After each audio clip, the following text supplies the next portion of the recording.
Hello guys, meron akong i-share na nadisgrasya ko lang ma-discover kasi napindot ko. Pwede pala tayong gumawa ng personalized greetings or images gamit ang AI. At tapos, send na agad. Kasi ako dati, pag may mga ganyan, may mga occasions na kailangan kong mag-greet, pupunta muna ako ng Pinterest, kukuha ng image, tapos saka ko siya i-edit, tapos isi-send ko. Dito, pwede ng diretso and mas personalized pa siya. Pindutin lang yung plus sign dyan sa left side. May lilitaw na AI images. Tapos, ito na yung makikita natin. Yan. May mga stock images naman sila na pwede nang magamit. Tapos, pwedeng i-edit na lang. Pero pwede ka rin gumawa ng personalized mo. So, ito, nag-click ako ng birthday greetings. So, ito yung lumabas. Yung mga suggested nila. Okay naman siya, cute. Pero pwede pa siyang ma-enhance. Pwedeng gamitin yung style na nasa baba. Depende siguro sa mood or depende sa occasion, depende sa age ng pagsisendan or depende sa gusto ng ng pagsisendan mo. Halimbawa, kung baker or mahilig mag-bake, meron silang style na pwede mong gamitin. Nakakatuwa siya.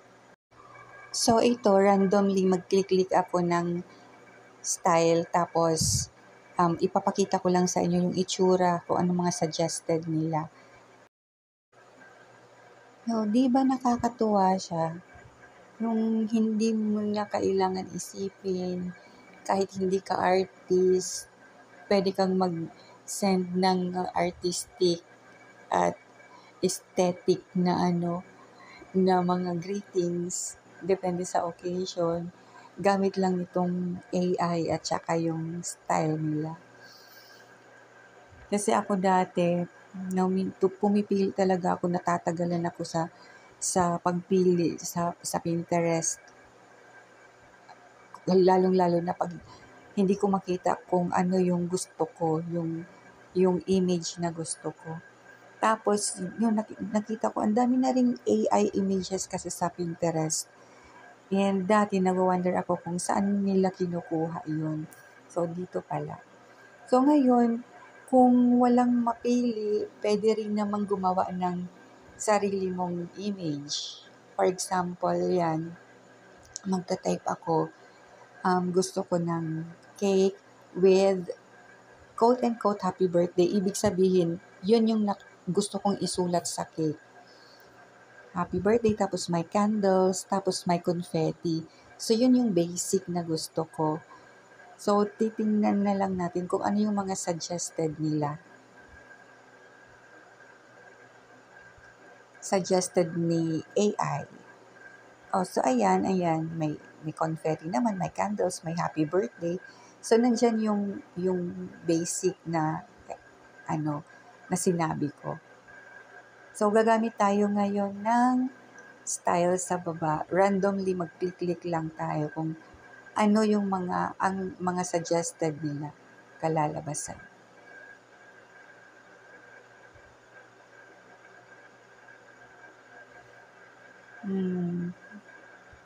So, ayan, cookie.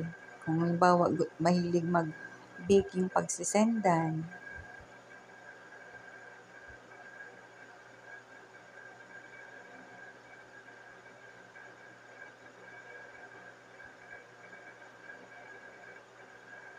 Minsan hindi yung ine-expect mong itsura kasi depende doon sa style. Hindi yun yung lumalabas.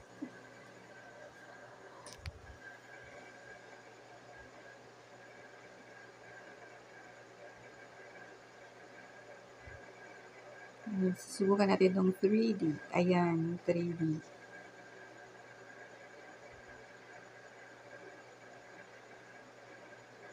So, try natin gawing mas personalized. Lagyan natin ng bawa name. Lagyan ng name yung cake.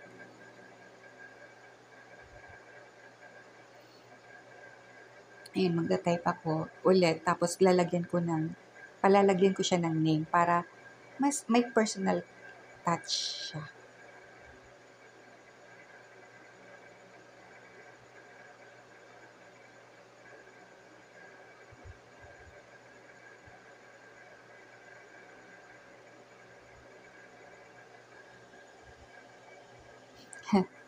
Pasensya na, bagal talaga ako mag-type.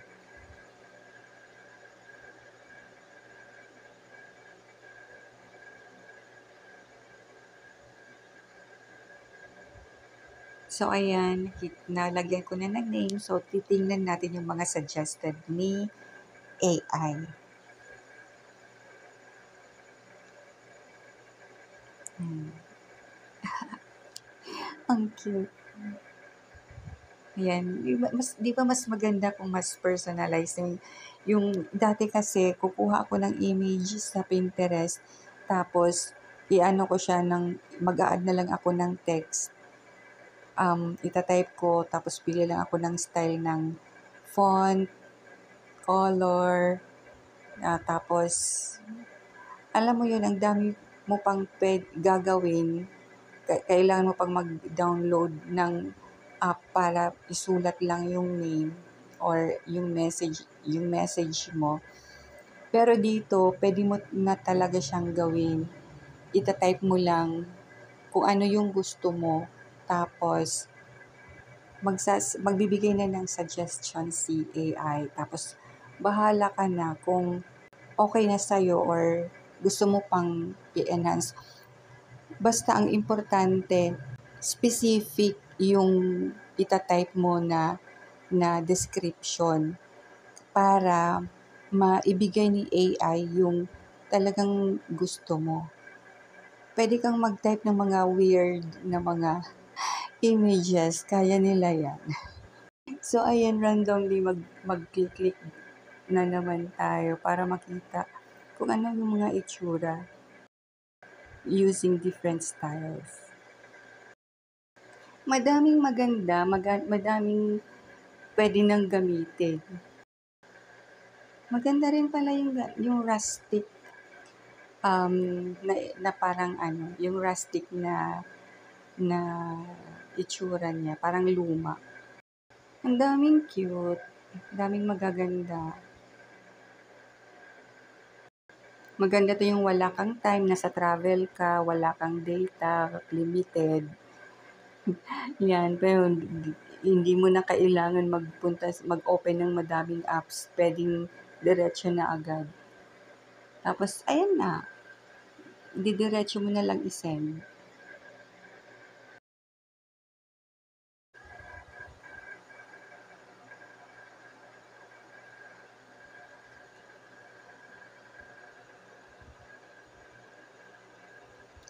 Try naman natin yung ideas kung ano yung itsura.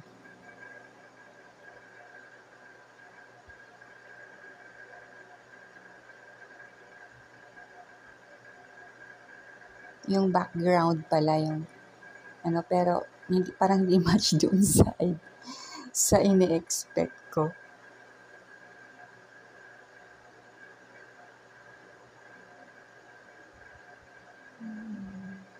So, minsan talaga hindi siya accurate, no?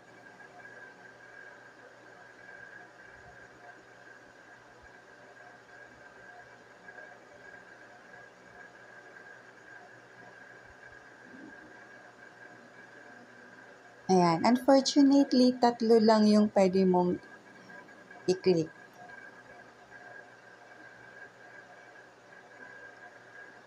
So, babalik tayo doon sa styles.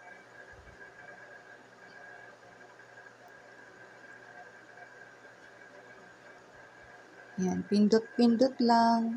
Experiment, hanap-hanap.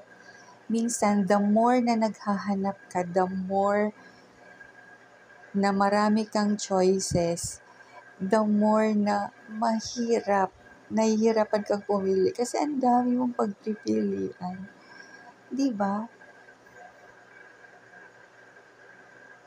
Sa sobrang dami, hindi mo na alam kung ano tuloy yung gagamitin mo.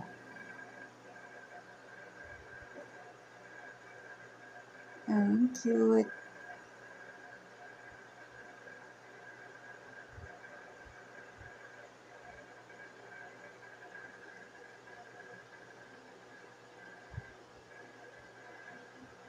Yung pangmadalian na na greetings.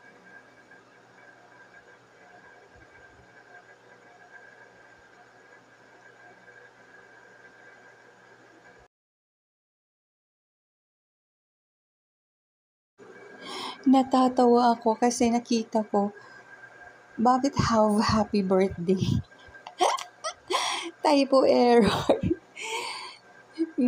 Dapat talaga careful ka sa tina-type mo kasi sinusunod ni AI pati yung mali. Natawa ako. Sorry for that. How happy birthday. How birthday pala. Hindi happy birthday. Naloka ka-lurking na type ko. Nag-auto, auto spell or talagang happy, have birthday yung na-type ko. Sorry na. Hala, nakakahiya. Huwag niyo susundin. Dapat careful talaga sa tina-type. Tawa ako. Ngayon ko lang napansin, how birthday. Hala, nakakahiya. Imagine mo yun kung totoo to. Tapos, sinend ko. Baka sabihin, naloka na. Nakakahiya.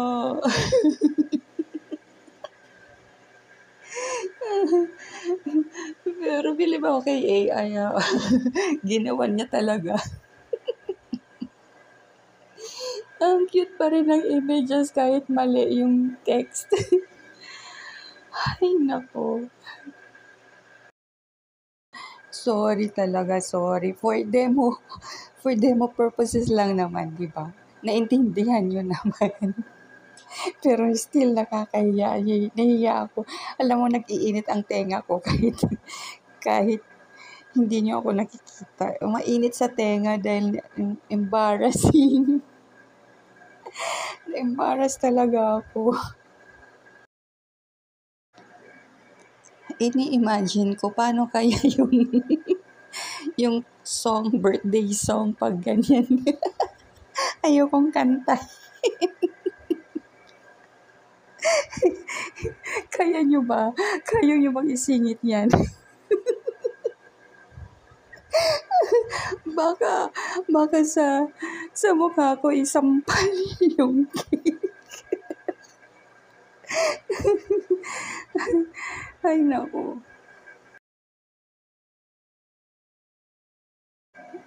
Siguro kailangan ko nang tapusin to.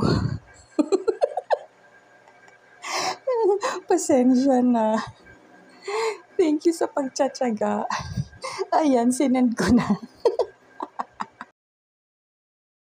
Pero sabi nga, it's the thought that counts. Di ba? Pero mali pa din. O siya, sige. Thank you for watching. Bye.